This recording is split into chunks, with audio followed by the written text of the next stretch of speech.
I never thought I'd be the guy who gets blindsided. My name's Jacob Miller, 42, living in Boston with a steady job and a picture-perfect family.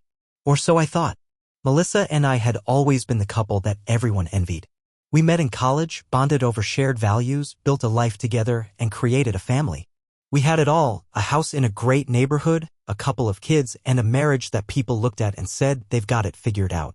Our anniversary was always a big deal, one of those nights where we'd go all out, revisit the places we went on our first dates, and reminisce about our journey. This year, we were celebrating 15 years of marriage and everything seemed perfect. Or so I thought. Melissa came back from a business trip glowing, but not in the way I was used to. There was something different in her smile, like she was holding back a secret. It wasn't the usual look after a trip away where you feel rejuvenated from the time apart. This was something more. Her eyes were a little too bright, her laughter a little too loud, and she couldn't stop talking about the success of her meetings and how much she'd bonded with some colleagues. Everything went so well, Jacob, she'd said as she wrapped her arms around me when I picked her up at the airport. She seemed in a hurry, her voice filled with enthusiasm as she rattled off details I didn't quite process. I smiled, nodded, but something in the way she said it made me wonder if she was trying to convince herself as much as she was trying to convince me. Later that evening, we settled in for dinner, the kids were asleep, and we were alone. But the conversation didn't flow like it used to. She kept checking her phone under the table, glancing at it and then back at me as if trying to hide something. Every now and then her face would light up at a message, but she'd quickly hide the screen whenever I looked in her direction. At first, I told myself I was being paranoid. After all, we were solid, right? We had weathered so many storms together, had our share of ups and downs, but nothing that would make me question her loyalty. But the odd behavior didn't stop there. Over the next few days, I started to notice other things that didn't sit right. Small things at first. She'd start working late more often. She'd say it was meetings, deadlines, or just needing to focus, but it felt like she was pulling away. When she came home, she'd be distracted, lost in her phone, or absorbed in something unrelated to me. It wasn't just at work anymore, it was at home too. There was always some excuse to not talk, to not engage. And then there was the phone. She always kept it with her, but more than that, she became protective of it. The type of protective where she wouldn't leave it on the counter when she went to the bathroom or set it down when we watched TV together. If I was in the room, she'd make sure to carry it with her or place it face down on the table. This wasn't like her. We had always been open with each other, especially with things like phones. Why now the secrecy? I tried to ignore it. I really did. I trusted her. But after the anniversary night, something clicked and my instincts were no longer willing to be ignored. One afternoon, I walked into the living room and there she was, sitting on the couch, her phone in her hand. As soon as she saw me, she quickly locked it and slipped it into her purse. It wasn't subtle. It was like she was trying to hide something, but I couldn't shake the feeling that something was wrong.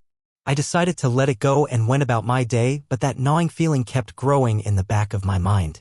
The next morning, I found it. A hotel key. It wasn't just any hotel key. It was a sleek, metallic card with an engraving I didn't recognize. I found it buried at the bottom of her purse while I was looking for a pen. I turned it over in my hand, inspecting it, trying to make sense of it. It didn't make sense. Melissa had never mentioned staying in a hotel. She was never the type to go on last-minute getaways or book a room without telling me. We had talked about everything. Everything. I didn't want to confront her about it right away. Maybe it was something minor, something innocent. But as the day went on, the feeling in my chest grew heavier. I sat in our bedroom that evening, staring at the key in my hand, trying to find an explanation. Was it from her business trip? But why hadn't she told me? I kept telling myself that it couldn't be anything, she'd explain it when I asked, right? It had to be nothing. But then came the conversation. I had just finished cleaning the kitchen when I saw her phone light up on the counter. She had walked away to take a call in another room. I grabbed it and for a split second, the temptation overtook me. I knew I shouldn't snoop, but something in me said that I had to. That I needed to. I unlocked it, not sure what I was looking for, but hoping to find something that would put my mind at ease. What I found instead froze me in my tracks. A conversation. A text thread with a name I didn't recognize, Dan. I read through the messages. There were a lot of them. And they were in asterisk, mate. The type of messages that should never be sent between anyone other than lovers. My hands shook as I scrolled, reading the sweet nicknames, the promises to meet soon, and the plans to take a trip to Miami next month. I kept reading, hoping it was a misunderstanding, but each message was more damning than the last. She wasn't just talking to Dan. She was planning something with him. They had been meeting up. Secretly. The words blurred on the screen, my eyes focusing on the one thing that caught my attention, the hotel key. I couldn't breathe. I wanted to confront her then and there. I wanted to scream, to demand the truth. But I didn't. I just stood there in silence, my heart sinking into my stomach. I felt like I had been punched in the gut. All those little signs, the missed looks, the half-hidden phone, none of it was accidental. It was all real. The worst part? She had already come up with an excuse before I even said anything. That night, she came home late as usual. She smiled at me like nothing had changed. Her eyes flickered for a split second, but she quickly covered it with her usual "I've been so busy" line. I didn't say a word. I just watched her, my mind racing with a million questions, but the one that kept circling back was, why? Why would she do this to me? I told myself I wasn't going to confront her yet. Not until I had more. Not until I was sure. But the pieces were all there. And soon I'd have my answer. The days after finding the hotel key and those messages felt like they dragged on forever. Every moment spent with Melissa felt like I was pretending, like I was playing the role of the unsuspecting husband while my world was quietly falling apart. She was the same, her smile, her laugh, the way she brushed off my questions about work, her constant need to check her phone. Nothing seemed out of place on the surface, but I was no longer blind to the fact that something was very wrong. I kept telling myself that maybe I was being paranoid.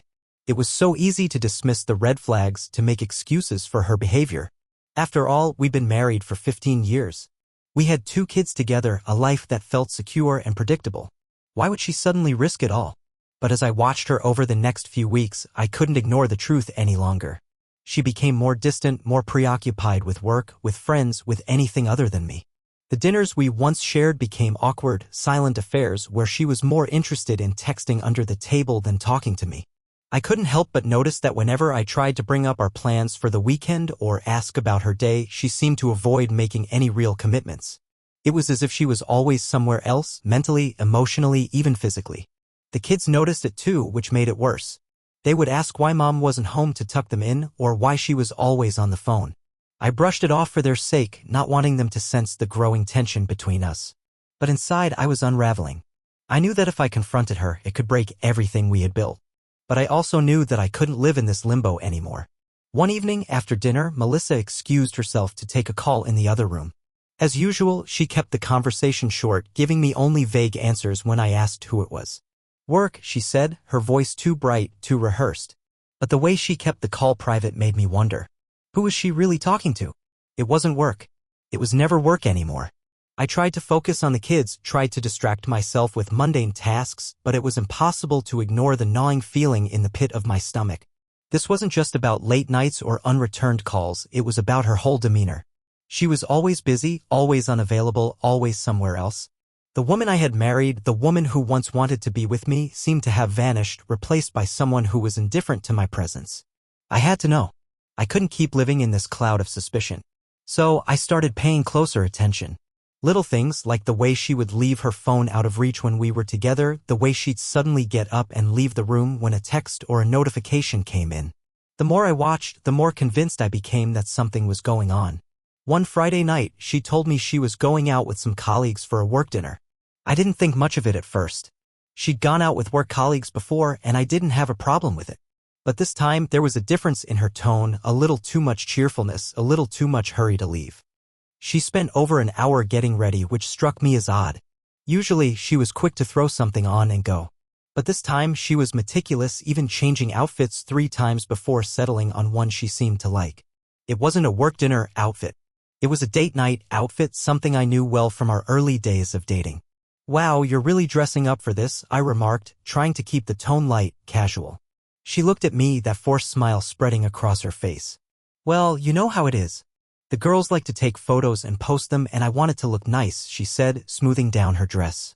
I raised an eyebrow. "A bit much for a dinner with your colleagues, don't you think?" She brushed it off quickly, too quickly. "It's not a big deal. Just trying to have some fun." But the more I thought about it, the more I began to feel unsettled. She wasn't acting like herself. She was acting like someone who was trying to impress someone else. It wasn't long after she left that I decided to check her phone. I hated myself for it, but I needed to know. I found nothing that night. But as the days went on, I grew more anxious. I couldn't shake the feeling that she was hiding something. I had to find proof, something that would confirm my suspicions. I started checking her phone when she wasn't around. I looked through her email, her texts, anything I could find that might shed light on what was really going on.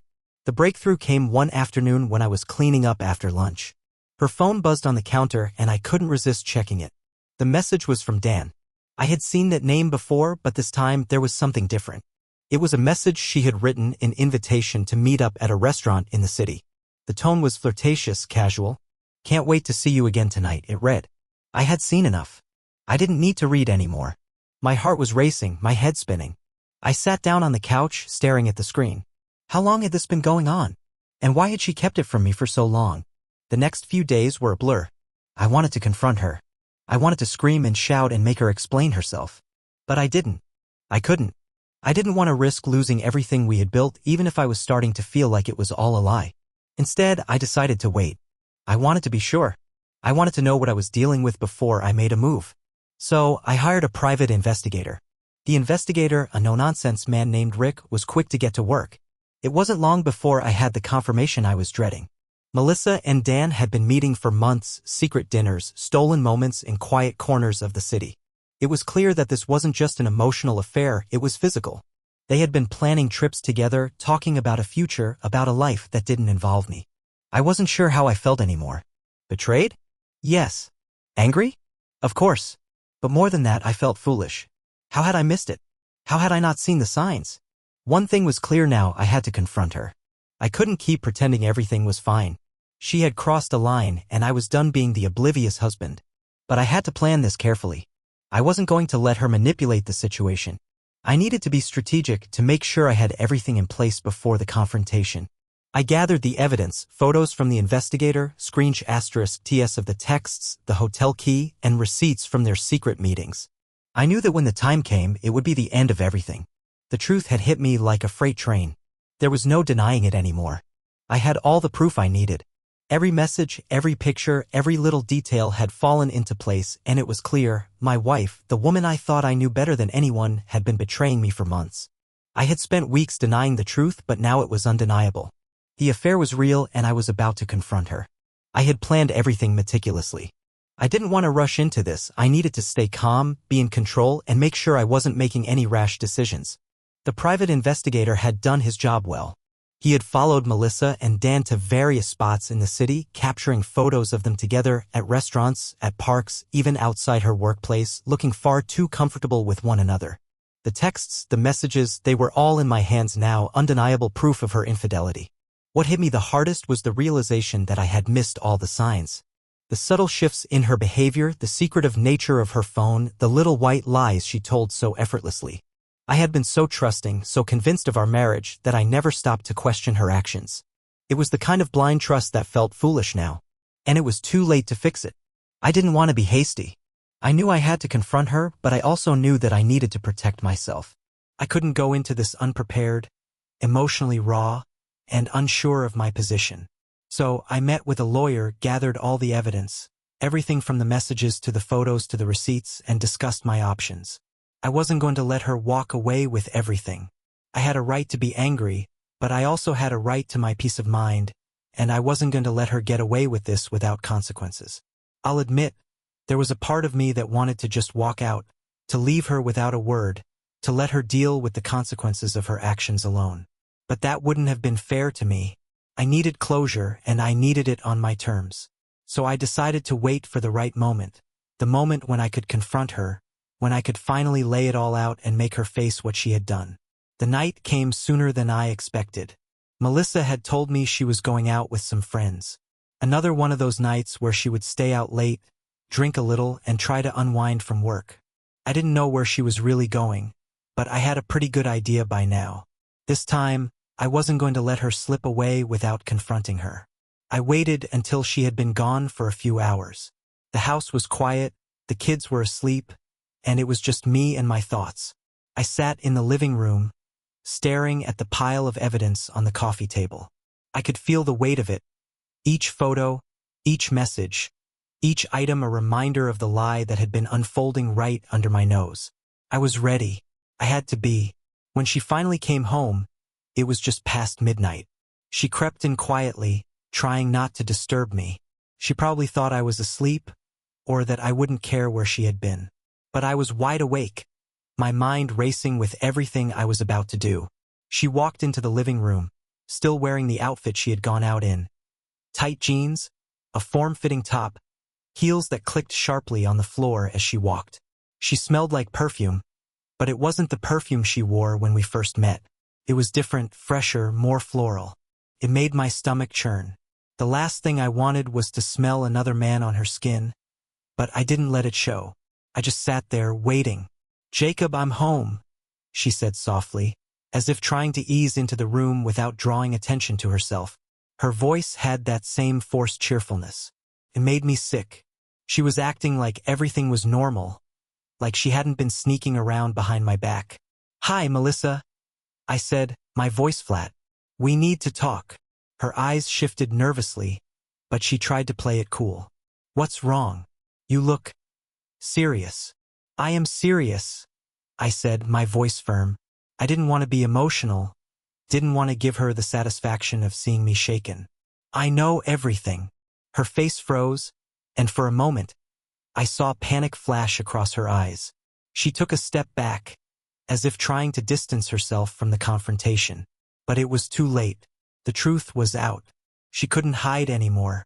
"I don't know what you mean," she stammered, her eyes darting around as if looking for an escape. I didn't let her get away with it.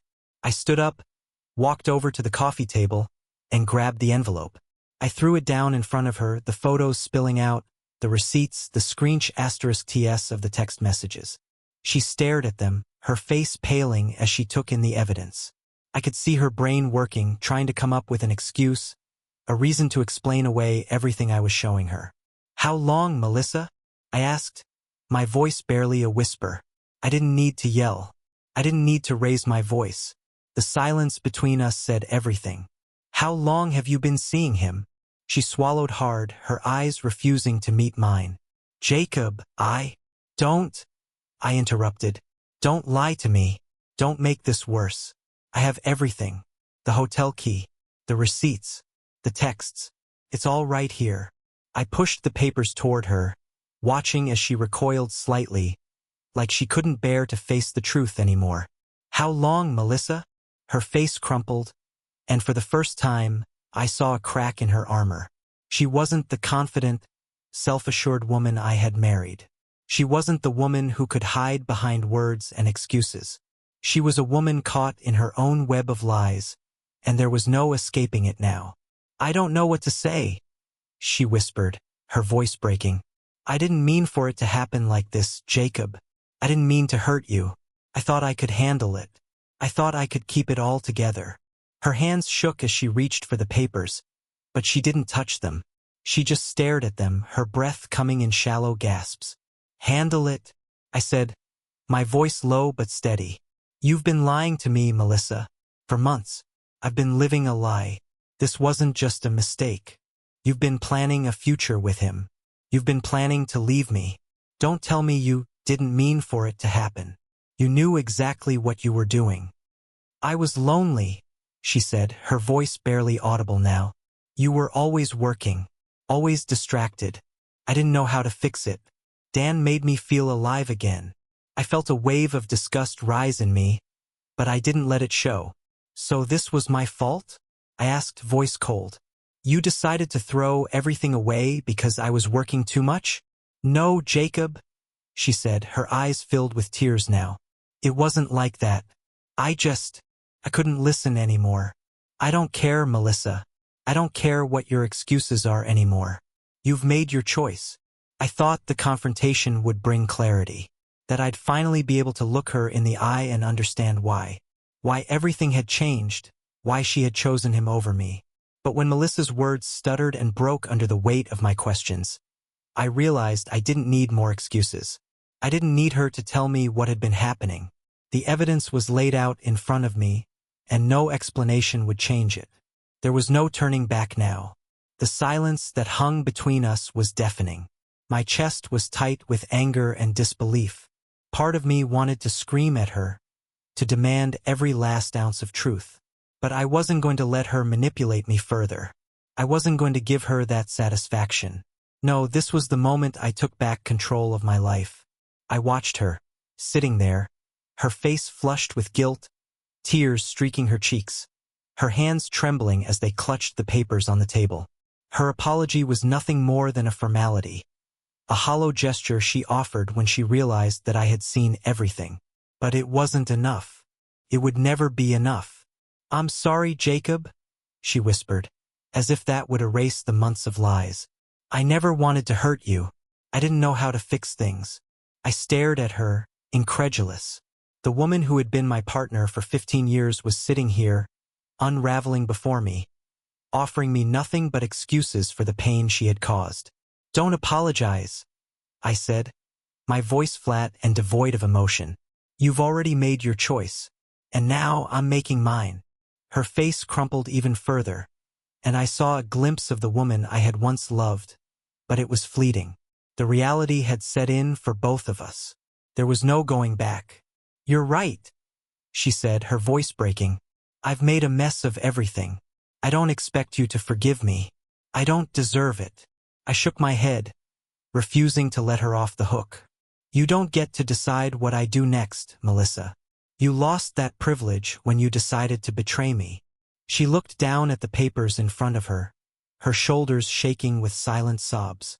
I couldn't find it in me to comfort her, no matter how much I had once wanted to. The truth was I was done. She had broken me, and now she was sitting there, begging for mercy she didn't deserve. But I couldn't dwell on her pain. I had my own to deal with. "Where does this go from here?" I asked, keeping my tone steady. "Are you going to leave with him? Is that what you want?" Melissa's face went pale, and she looked away. Her silence spoke louder than words ever could. She had already made her plans, but she wasn't going to admit it to me. Not yet, anyway. "I don't know," she whispered. "I don't know what I'm doing. I never thought it would get this far. I didn't plan for this. I didn't believe her. I didn't believe any of it." Everything had been carefully planned. Her secret meetings, her lies, her evasions. She had thought she could have it all, thought she could play both sides without consequences. But here we were, and the consequences were staring her in the face. "I don't care," I said, cutting her off. "This isn't about you anymore. It's about me and what's left of my life after everything you've taken from me. I deserve more than this. I'm not going to let you drag me down with you." I could see the shock in her eyes, the realization that I wasn't the man she thought I was. I wasn't the forgiving, naive husband who would overlook her betrayal. No, I was a man who had been shattered by her lies, but I was also a man who was ready to rebuild himself, to move on. I stood up, gathering the evidence into a neat pile, preparing to put it away where it belonged, in the past. I wasn't going to hang on to this, to her. She didn't deserve any more of my time or energy. "I want you out of the house by the end of the week," I said, turning to face her one last time. "Take your things, take your excuses, and leave. We're done." I expected her to protest, to beg, to try one last time to convince me to give her another chance. But instead, she just nodded, tears still streaming down her face. It was as if she had finally accepted the reality that there was no going back for us. "Jacob, please," she said softly. "I'm sorry. I know it doesn't make sense, but I never meant to hurt you." I didn't respond. I didn't need to. I had already made up my mind. I couldn't look at her anymore. She stood up, shakily collecting her things. I could hear the rustling of the papers, the quiet sobs that she tried to suppress. I didn't care. She had already destroyed everything we had. As she turned to leave, I took a deep breath, steadying myself. I was done. I was free. The next few days felt surreal. Melissa avoided me as much as possible, retreating to the guest room, barely speaking. It was like she was trying to process what had happened, but the truth was she had made her choice long ago. There was nothing left to say. I busied myself with the mundane tasks of life, packing up her things, taking care of the kids, trying to keep the house running as smoothly as possible. But inside, I felt like I was unraveling. Every little thing reminded me of what we had lost, of the life I thought we would have forever. When I finally filed for divorce, it felt like a weight had been lifted off my shoulders. It wasn't easy. There were meetings with lawyers, long discussions about custody, about assets, about everything that had once been ours. But in the end, I knew it was the right decision. I couldn't continue living with the woman who had betrayed me, who had betrayed our family. Melissa moved out a few days later. The house felt emptier, quieter. For the first time in years, I felt like I could breathe again. As I watched her pack up the last of her things, I couldn't help but feel a strange sense of liberation. She had broken me, but I was stronger now. I wasn't going to let her lies define me. I was going to rebuild my life. I had always prided myself on my ability to stay calm under pressure. Throughout the years, I had managed my work, my family, and my marriage with what I believed was an even-handed approach. I handled crises with grace, knowing when to push and when to step back. But nothing had prepared me for this, the ultimate betrayal, the gut-wrenching realization that everything I had built with Melissa was a lie. The first few days after she moved out were a blur. I kept myself busy, keeping the routine for the kids, managing the house, and trying to stay emotionally detached. But inside I was a storm. Anger, hurt, confusion, and fear churned within me. I felt like a part of me had been ripped away, and it was hard to breathe at times. Every reminder of her, the way she used to laugh, the smell of her perfume lingering in the rooms only made the pain sharper. I had to admit it to myself. I wanted revenge.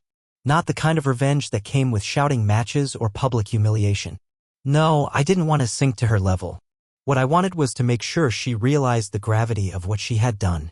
I needed her to understand that her actions had consequences, that her betrayal wasn't something I would easily forget or forgive.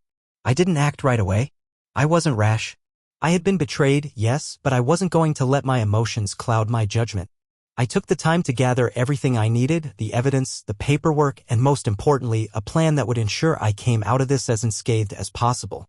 Melissa thought she could walk away from this without any real consequences. She had planned her future with Dan, hoping I'd be easy to replace. She thought I'd just sign the divorce papers and move on quietly. But she was wrong. I wasn't going to make it that easy for her. The first step was consulting a lawyer. I made an appointment with someone highly recommended, a tough but fair attorney who knew the ins and outs of divorce law. I wasn't going into this unprepared. I needed to ensure I kept what was rightfully mine, our house, the assets we had accumulated over the years, and most importantly, the full custody of the kids. I was their father. I had been a good husband, a good father, and I wasn't about to let her take everything from me. At the lawyer's office, I went over everything, our financials, our assets, the custody arrangements. Melissa had been the one who had chosen to destroy our family, and now I was going to protect what was mine. I was done being the understanding, forgiving husband. I was done being the person who always gave in, who always forgave. Now I was taking back control. The lawyer was sharp, efficient, and blunt. "You have a strong case," he said. "With all the evidence you've gathered, you can push for full custody and a fair division of assets. But we'll need to be strategic. Don't let her see you coming." I nodded. The anger was still there, simmering under the surface, but I knew I had to keep it under control. I wasn't going to let my emotions cloud my ability to think clearly. I made a few more calls, tying up loose ends. I needed to make sure everything was documented, every text, every email, every meeting with Dan. I couldn't afford to leave any room for doubt. I gathered all the evidence, all the proof that Melissa had been hiding things from me for months. I had pictures of her meeting Dan in the city, receipts from the hotel she had visited with him, and most damning of all, the texts and messages between them. There was no denying it. She had been planning a new life with him, and I wasn't going to let her walk away with everything. The next step in my plan was to keep up appearances. Melissa had moved out, but she didn't expect me to act so calmly, so composed. She thought I would fall apart. She thought I would beg her to come back. But I wasn't that man anymore. I had been broken, yes, but I was rebuilding myself, piece by piece. I wasn't going to let her see my pain. I wasn't going to let her think she could still control me. So, I played the role of the devoted husband. I continued to act like everything was fine whenever she reached out. She'd send me texts asking how the kids were, asking if I needed anything. I'd respond politely, but always with a sense of distance. She had crossed a line, and I wasn't going to let her back in. I even started to meet with a counselor, not because I wanted to fix my marriage, it was far too gone for that, but because I needed to process everything. I needed to make sense of the pain, the betrayal, and the anger that consumed me. I wanted to come out of this stronger, more focused, and more determined to rebuild my life.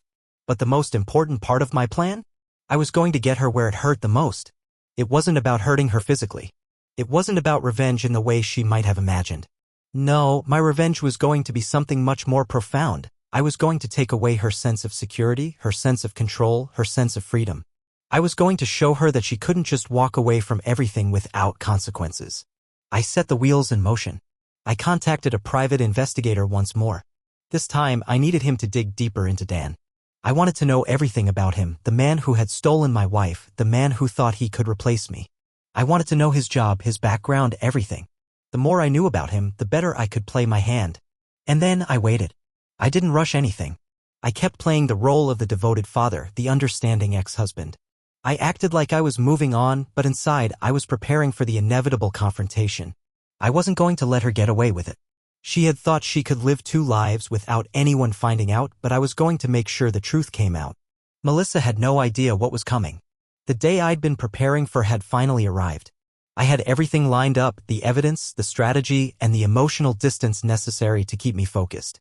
Melissa didn't know it yet, but I was about to tear down the world she had so carefully constructed. She had planned to attend a bachelorette party that evening, something I hadn't thought twice about. It was the perfect setup. She thought it would be just another night with her friends where she could put on her best "I'm fine" face and pretend like everything was normal. But I wasn't going to let her slip away so easily. I showed up at the venue early.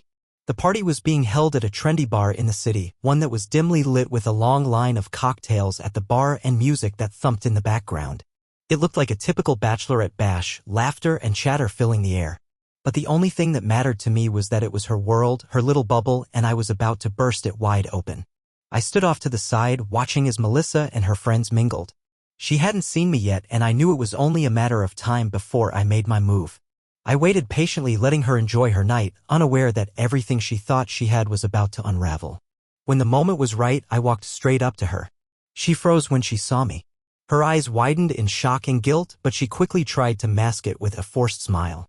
"Jacob," she said, her voice shaky. "What are you doing here?" "Melissa, we need to talk," I replied, my voice calm but firm. I wasn't here to play games anymore. Right now. Her friends glanced between us, sensing the tension in the air. I could see the panic starting to creep across her face. She had no idea how much I knew, and I wasn't about to let her dodge the truth any longer. "I'm not doing this here," she said, her voice trembling slightly. "Let's go outside. I'll explain." I shook my head. "No. You're going to explain right here, right now." I didn't need to make a scene, but I wasn't about to let her manipulate the situation like she always had. I pulled out the envelope from my bag, the one I had been carrying for days, and placed it on the table. The photos, the texts, the receipts, they were all there, ready to confront her with the reality of what she had done. She went pale, her face drained of color as she looked at the evidence laid out in front of her. The realization hit her. There was no running away this time.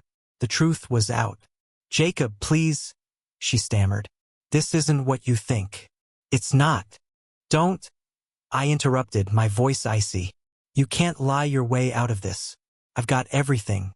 The hotel key, the receipts, the messages. You've been planning this behind my back for months. How long were you going to keep it up? How long were you going to make a fool out of me?" Her eyes flickered with guilt, and for the first time in a long time, I saw a crack in her armor. The confident, self-assured woman who had been hiding behind lies was gone. Now all that was left was the truth, and the damage it had done. "I never meant for it to go this far," she whispered, her voice breaking. "I didn't want to hurt you, Jacob. I was confused. I didn't know what to do." "Don't give me excuses," I said, my voice low and steady. "This wasn't a mistake, Melissa. This was a choice. Over and over again, you chose him. And now you're sitting here, telling me you didn't want to hurt me." I could see her fighting to hold back the tears, but I couldn't feel sorry for her. Not anymore. She had destroyed everything we had built together, and I wasn't about to let her walk away unscathed. "I'm done," I said, standing up and walking away, not giving her a chance to speak again. "We're done. Don't come back. Don't contact me. Just leave." I left the bar, the sound of her voice calling after me fading into the background. I didn't need closure from her. The truth was enough. Melissa's plans came crashing down as she realized that there was no escaping the consequences of her actions. That night marked the end of our marriage, and while I wasn't sure what the future held, I knew that I was finally free. The weeks that followed were a blur. Melissa moved out shortly after the confrontation, and the house felt emptier than I could have imagined. The silence was both a relief and a weight. I no longer had to pretend that everything was fine. But the truth was, it wasn't easy. The divorce proceedings were a blur of legal meetings, paperwork, and discussions about assets and custody.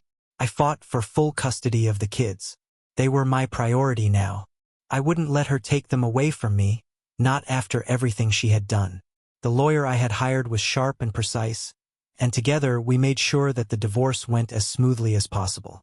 Melissa tried to fight back, of course, but the evidence I had was undeniable. She had betrayed me, and now she was paying the price. In the months that followed, I focused on rebuilding my life.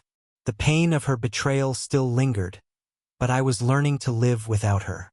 I started seeing a therapist, trying to untangle the mess of emotions that I had been left with.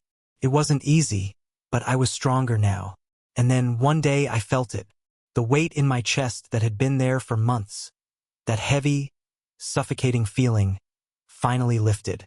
I had reclaimed my life, my freedom. I was no longer defined by the woman who had betrayed me. I was free to rebuild, to find peace again. I hadn't heard from Melissa in months. She had moved on with Dan, or so I assumed. I didn't care anymore. As far as I was concerned, they were both a part of my past. A chapter 1 was done reading. When the divorce was finalized, I didn't feel anger. I didn't feel hate. I felt relief. The worst was behind me, and I was ready to move forward. There was no looking back.